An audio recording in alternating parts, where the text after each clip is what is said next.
Hey there, stars! Tiv here!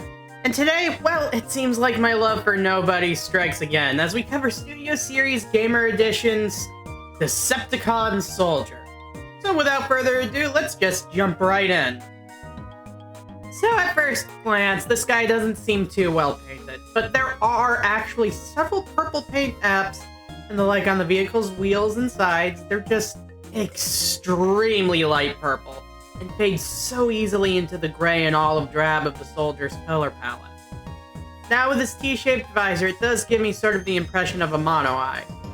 So with the aforementioned olive drab, this guy's got me thinking Zaku aesthetically. So from this point forward, how about we refer to our little buddy as Zack?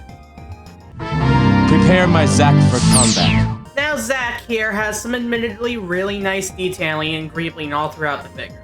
He doesn't look one-to-one accurate to the War for Cybertron character model, and the backpack is honestly kind of obnoxiously big, but I feel like it overall makes for a solid toy aesthetic. That said, the backpack and chest build will pose more problems for us as we move into the articulation. The gun's molding and aesthetic, though, feels a cut above the previous Optimus and Megatron weapons I've seen in the WFC subline.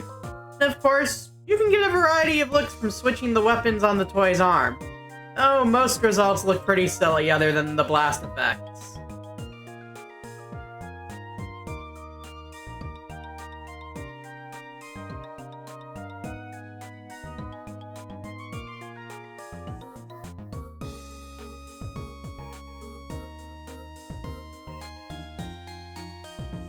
Before we actually get to the articulation, I just want to mention his blaster has a very nice storage spot on that huge-ass backpack. Alright, so moving into his articulation, he's barely got a bit of a wiggle out of his ankle.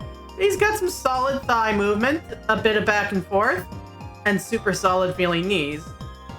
Even if his legs do feel like a hand grenade to pose. The shoulders feel a bit limited too, due to a cut off to them way sooner than I'd have gone for. And though the wrists and head are super solid, the backpack does majorly get in the way of the posability. And I'm left feeling a bit bummed out by the articulation. Especially compared to the nobodies and army builders we've gotten out of Generations in recent years. Alright, so the articulation is a bit disappointing, but I guess it does kind of make up for it in having a super simple and solid transformation, which we'll get right into after this size comparison.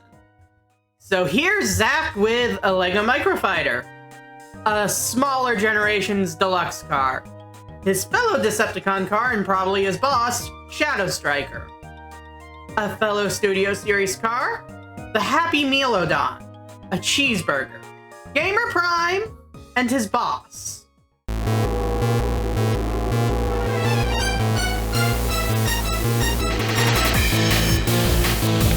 I hope this wasn't great.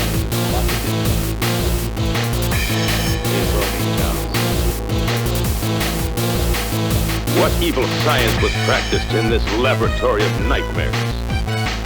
Who is this irresistible creature who has an insatiable love for the dead?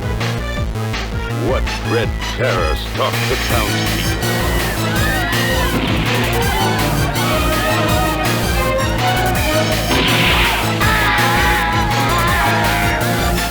The legend of Frankenstein once again brings terror and nightmare to the streets.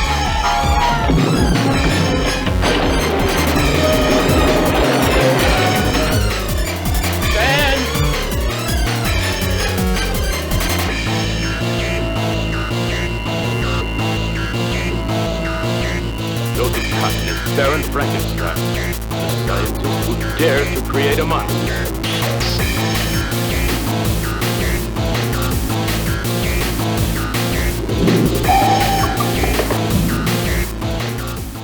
Now, as we get into the vehicle mode, you know, give some more vibrant purple on this guy and he'd be looking just like he did in the game. The overall look reminds me of one of the racing drones from Hot Wheels Acceleracers, actually. I like how similarly to Bumblebee's alt mode in Megatron's, there's basically no sign of windows or otherwise a cockpit. It adds just that little extra touch of detail that he doesn't have them because he's not in disguise. This is just his fastest mode. Also gives him quite a bit more of the armored car type feel.